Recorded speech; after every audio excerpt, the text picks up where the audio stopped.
Okay. So I'm gonna mute myself, and then you guys can start whenever you're ready.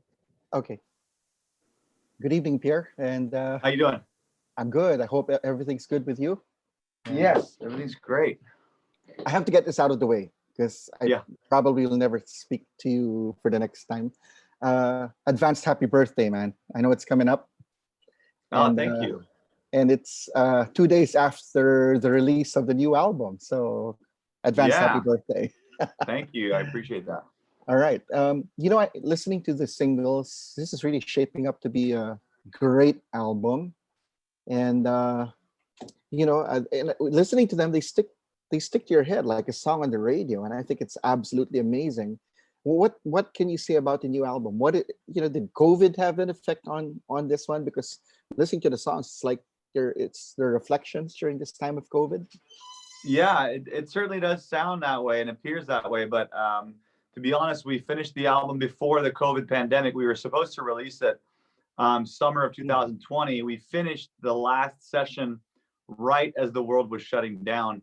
And we just felt we had a tour lined up that got canceled because of COVID, and then our release, we decided to wait because we didn't know what was going on. There was so much going on in the world of news and politics, and we just didn't feel we.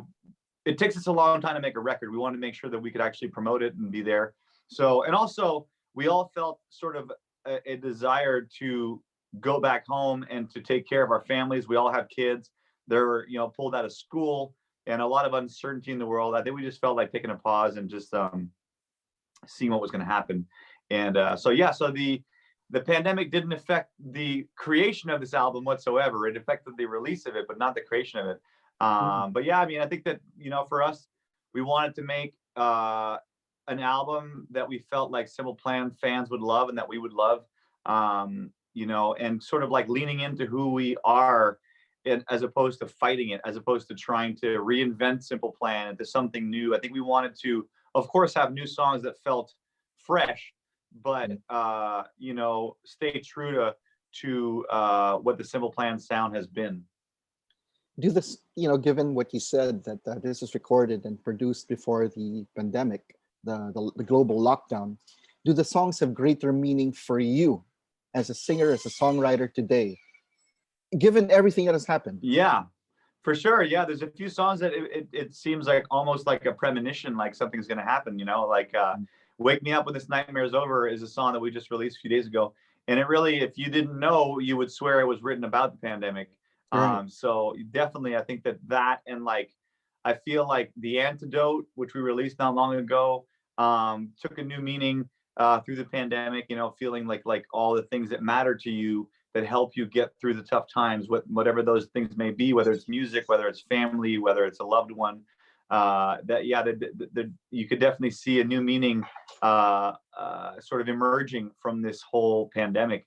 And yeah, I mean, I think that the cool thing about these songs to me is that they're about emotions. They're about going through difficult times, and we purposely left them just vague enough so that you can insert them into your own life, and I Right. feel like Right. we used to do that, like Welcome to My Life was a song that was about a pretty broad subject of like kind of like just feeling like you're not enough, Mhm. and I think that we enjoy doing that because I think it allows the listener to have that song as a lifeline when you need it, no matter what you're going through, you can feel like, oh, it's speaking to me. So Right. that's kind of what's happening with these songs here. Yeah, listening to them, and I absolutely love them. Thank you. They resonate with me more. I believe it or not, I saw your first time on the Vans Warp Tour. It was in No way. no 2004, man, Pennsylvania. Wow, that's awesome. Yes, I caught you, and I remember buying these CDs immediately after Oh, because it was. nice. I have your stuff here, and I have That's more. And so cool. Thank you. I so appreciate that. yeah, I caught you another time because I try to follow the Vans Warp Tour because I was living in New Jersey and New York, and anything around the tri-state area. Then I go to Connecticut, even up to Boston to catch the bands, and that was my Very first cool. time. And I thought that first time, your first show ever on the Vans Warp Tour, it was absolutely amazing. And I said, "Who are these guys?" That is awesome. Well, thank you so much. I appreciate that. They're very kind words. And you know what? I've seen the band grow, and I don't think there's a bad album. I love all the stuff, and I think the new one, Harder Than It Looks, could be my favorite. Maybe because of how it speaks to me in this time, and great That's stuff, man. awesome. So 22 years in, including this is the 20th year of your first album. Yeah. If you were to point out three of the best things that happened to Simple Plan, what would they be? Because Hmm. the way I'm writing this, I'm taking a step back, but pushing it Yeah, yeah, yeah, yeah. two steps forward. You know. I think in the beginning, I would say one of our biggest breaks that really kind of helped us a lot was the help from Mark Hoppus from Blink 182, who sang on "I Do Anything," and I think that really put our foot in the door and helped us kind of like stand, stand apart, you know, and to set ourselves apart from the rest. And it really helped put a spotlight on the band in the early beginning. And I think I don't know if we would have been able to have the path that we had, you know, without that little extra, you know, so that really helped a lot. I think the support from MTV, Yeah. In the beginning of the band, we didn't really have a lot of radio play and we didn't really have big success hit songs. But for some reason, you know, at the time, sort of like the young generation wanted pop punk. They wanted Good Charlotte, Simple Plan, Sum 41, Blink 182, Green Day. And MTV embraced that. And they put us on their channel a lot, even though we didn't have success in other, you know, sort of on other formats. And I could really say that MTV helped break this band. They really helped to break us into the mainstream. I would say that they even sort of preceded our radio play. So radio stations would look at MTV and be like, "Oh my God, they're playing Simple Plan. Maybe we should play that." So those two factors were very big in the beginning, for you know, for allowing us to have the success that we did. And then a third thing, what would the third thing be? I think those are the two main things that really kind of did it for us in the beginning. And then just being able to work with awesome producers, you know, Arnold Lanny, our first producer, who we butted heads a lot. You know, it wasn't always a great relationship, but he taught us a lot of things, a lot of subtleties in music that helped shape us. Same thing with Bob Rock. Bob Rock taught us to just go a little more wild. So yeah, those three things are the main things I think that really helped this band become who we are today. Wonderful. You know, with the revival of pop punk, it actually started a revival for rock music, which is taking a backseat to hip hop and pop and all that. You know, I'm not saying that's hip hop and pop is bad, but I kind of miss all that, the old stuff. And incredibly Simple Plan, 20 plus years down the road, is still very much in the mix. Are you seeing a new generation of fans who were not around when your first album came up? Yes, I am seeing it once in a while. It's funny. We have a lot of our fans that are, you know, closer to my age, that are, you know, that grew up listening to the music and your age, you know, that were there in the beginning. And then we have, you know, people that discovered us, you know, maybe 10 years later. And now what's interesting is that we see a lot of kids of people like you and me who grew up listening to their parents' music, which was Simple Plan. And that is it's awesome. And it's so weird at the same time because it makes me feel a little old. But literally there are some fans who are today, you know, 12, 13, 15, 16 years old, who, when our first album came out, they were barely born, you know, or even, you know, even 20-year-olds, you know, 20-year-old fan today could have very well been born on the year, would have been born on the year that our record came out. And now, you know, their parents show them this music. And so I think I never really envisioned myself lasting long enough to be one of those people that, like, one of those bands that fans come over and say like, "Oh, my mom introduced me to your music," you know? And it's, so yeah, we are seeing a few different age groups now. And, but I look at sometimes I look at the stats on Instagram. Our main followers are from the age of 25 to 35, I think. But it goes, you know, sometimes we got fans that are like 6 years old who were, you know, not even born when all this stuff came out. That's amazing. And I think it's a testament to your chemistry and your longevity, your friendship, and of course your musicality. Now, having said that, Pierre, if if you were to tell someone who's never heard of Simple Plan why they should listen to Harder Than It Looks, what would you tell them?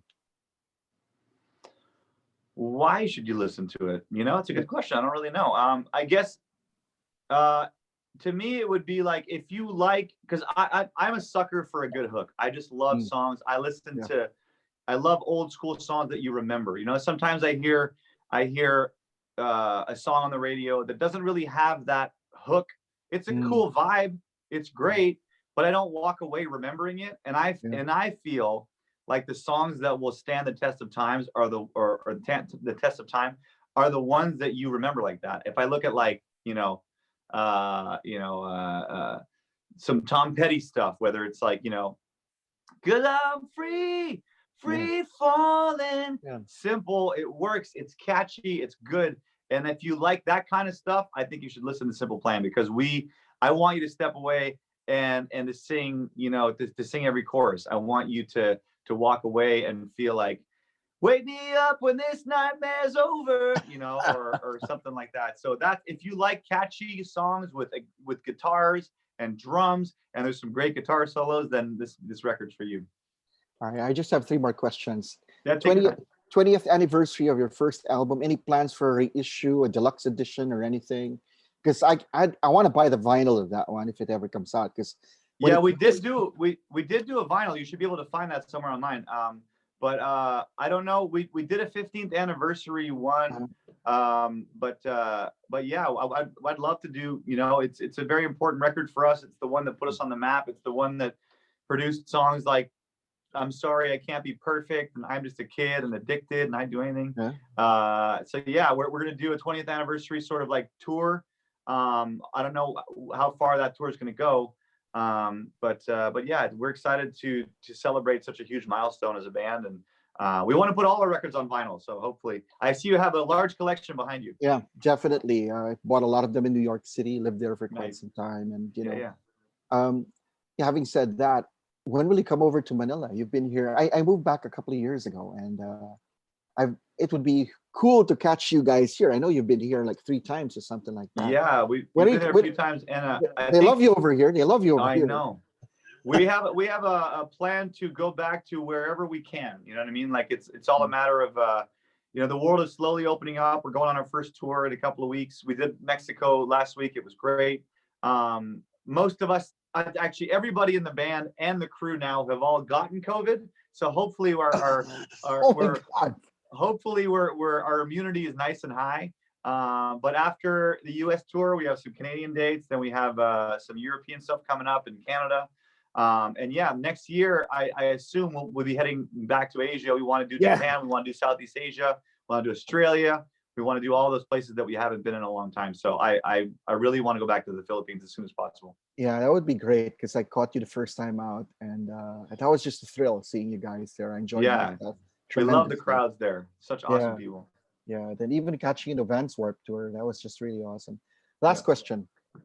What's left on your band's bucket list?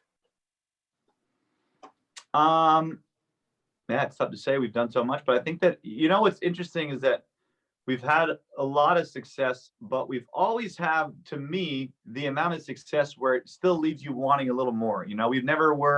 We never were Guns N' Roses. We never were a cover Rolling Stone. We never were, the Foo Fighters, sold out arenas worldwide. We had some big shows, but in a healthy way, we always were left wanting a little more. So I think at this point, it's longevity. I want to keep doing this. I want to keep making more records. I'd love to have another hit song. I'd love to have a song that goes viral or becomes a big hit around the world. But I think the biggest thing that we're looking forward to now is hanging on to what we've achieved. We've achieved so much, and I look at our numbers on Spotify and on social media, and we have a lot of fans that love us, and I just want to do everything that I can to hold on to that as long as I can. Wow.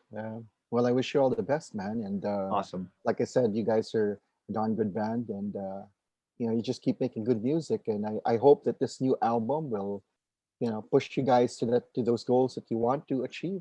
And I can't wait to see you over here. Yeah. Did you hear the whole record or just a few singles?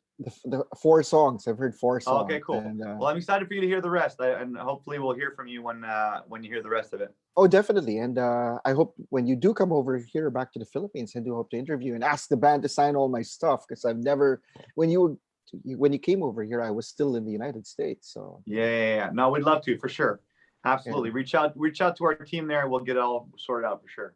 definitely. Do you mind if I get a picture with you? Oh, let's do it. Even Yeah. if it's virtual. That's okay. Here we go. Pierre, thanks so much, man. God bless. Keep up the good work and just keep making good music, man. You guys are awesome. I love you guys. Thank you, man. You've made my day. Thank you so much. Have a great one. Thanks.